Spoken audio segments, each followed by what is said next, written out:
belok kanan. Dalam 200 meter belok kiri.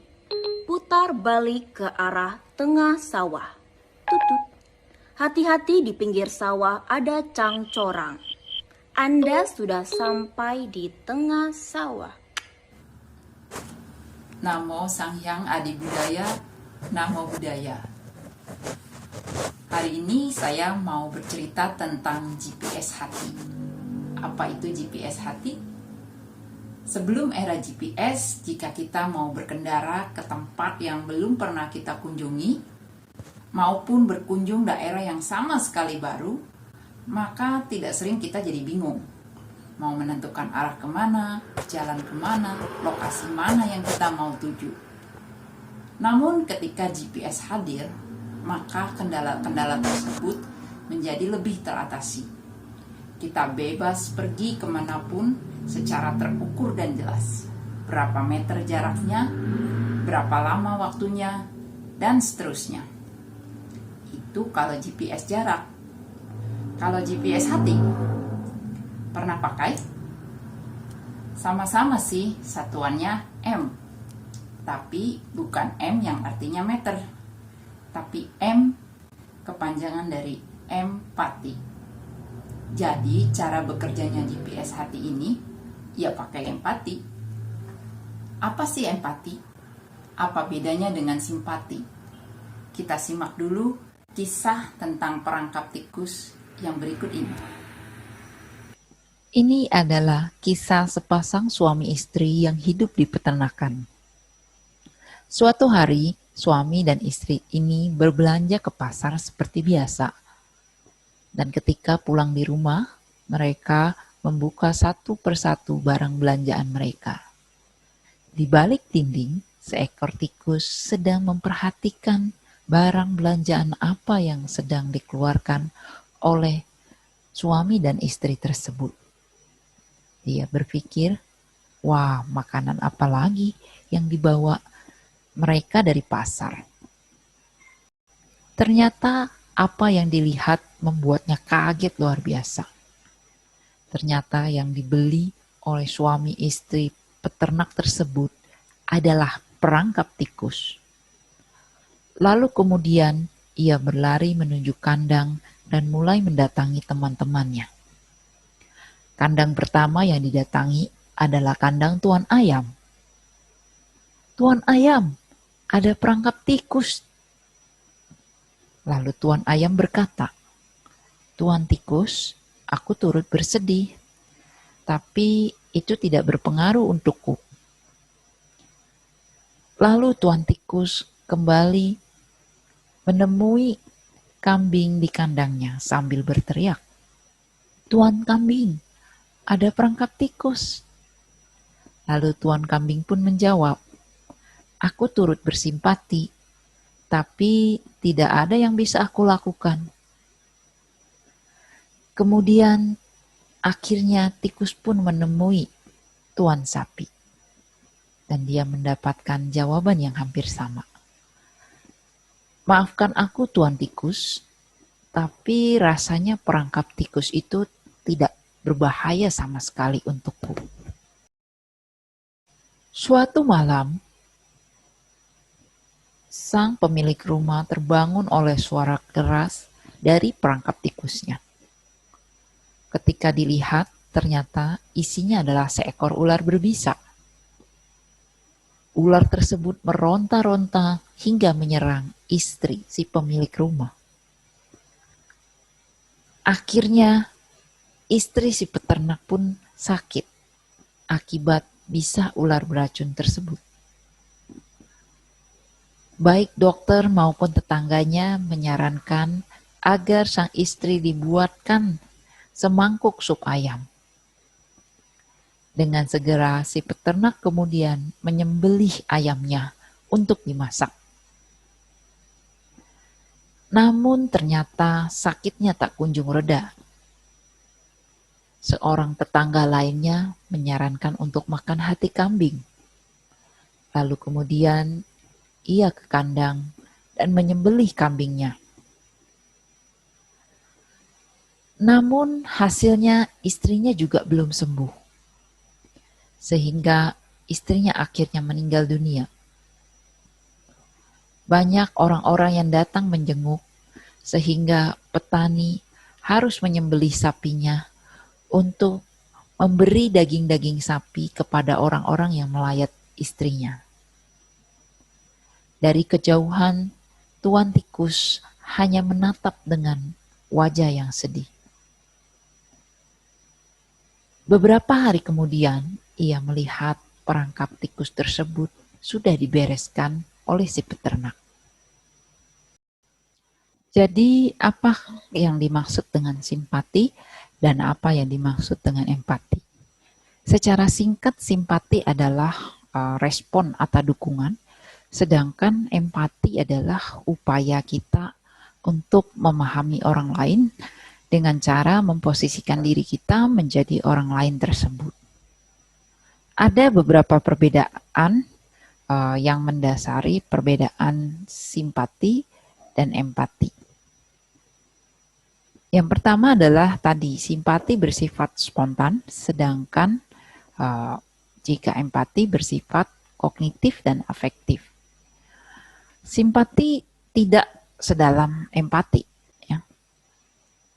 Biasanya ketika kita mendapat satu broadcast tentang bencana alam, misalnya, lalu di sana ada penggalangan dana untuk bencana alam tersebut, dengan spontan pesan tersebut langsung kita forward lagi, ya, kita teruskan ke grup maupun ke perorangan yang kita anggap juga memiliki perasaan yang sama dengan kita. Nah, itu yang disebut simpati, ya, secara spontan.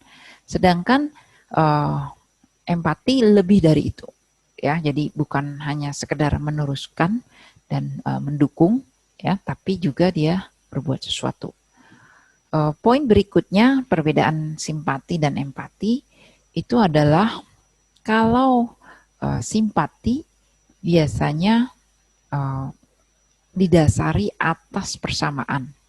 Ya, jadi kalau kita sama-sama dari Indonesia, ketika ada pertandingan bulu tangkis di dunia, gitu ya, maka dengan spontan kita mendukung tim bulu tangkis Indonesia, ya. Makanya bisa saja kita disebut saya adalah simpatisan bulu tangkis Indonesia, tim bulu tangkis Indonesia. Sedangkan kalau empati tidak, dia bukan didasari oleh persamaan, justru dia didasari oleh perbedaan, ya. Dan inilah hebatnya kekuatan empati, ya. Jadi bagaimana kita memahami orang yang berbeda dengan kita, dan kita action, gitu ya, melakukan sesuatu untuk mencari solusi dari permasalahan orang lain tersebut.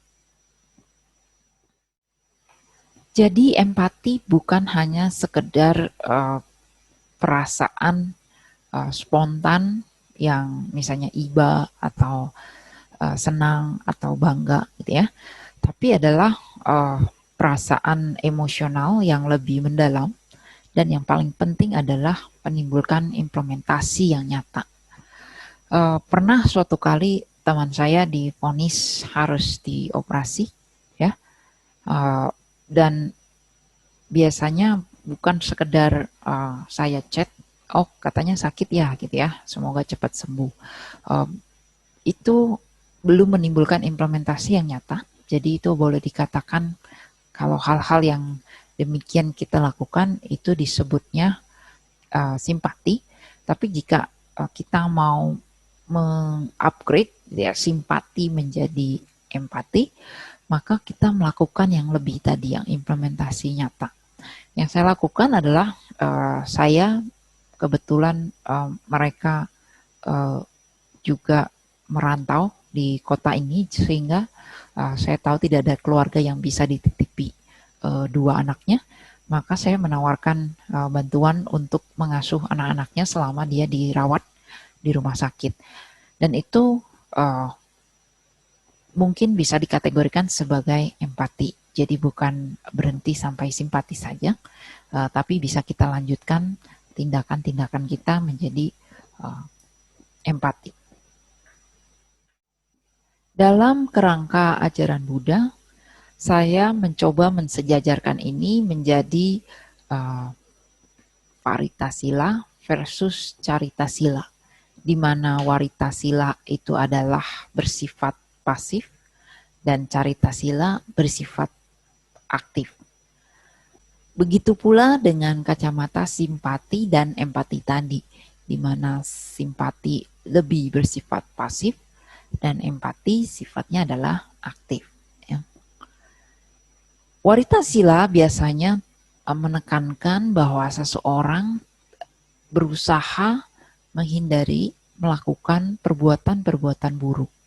Sedangkan pada Caritasila, seseorang perlu menimbun perbuatan baik dan melaksanakan apa yang sudah menjadi kewajibannya. Dalam hal ini kita contohkan saja sila pertama dari Pancasila. Jika dipandang dari Waritasila, maka bunyinya menjadi seperti ini. Saya menghindari pembunuhan makhluk hidup. Itu kalau yang pasif tadi atau Waritasila tadi. Sedangkan jika yang aktif, maka akan berbeda lagi, ya. Menjadi tanggung jawab kita jika kita melihat suatu pembunuhan tapi kita tidak melakukan apa-apa, maka boleh dikatakan di situ kita melanggar sila juga, ya. Tapi dalam sudut pandang Caritasila atau sila yang aktif tadi. Jadi walaupun kita tidak membunuh, tapi ketika ada pembunuhan dan kita membiarkan pembunuhan itu terjadi, maka itu juga termasuk pelanggaran sila. Nah, oleh karena itu, untuk simpati dan empati pun demikian. Tidak ada sesuatu yang buruk dari kita memiliki simpati, namun sungguh alangkah baiknya jika kita bisa mengembangkan simpati itu menjadi empati. Salam empati dari saya. Namo Buddhaya.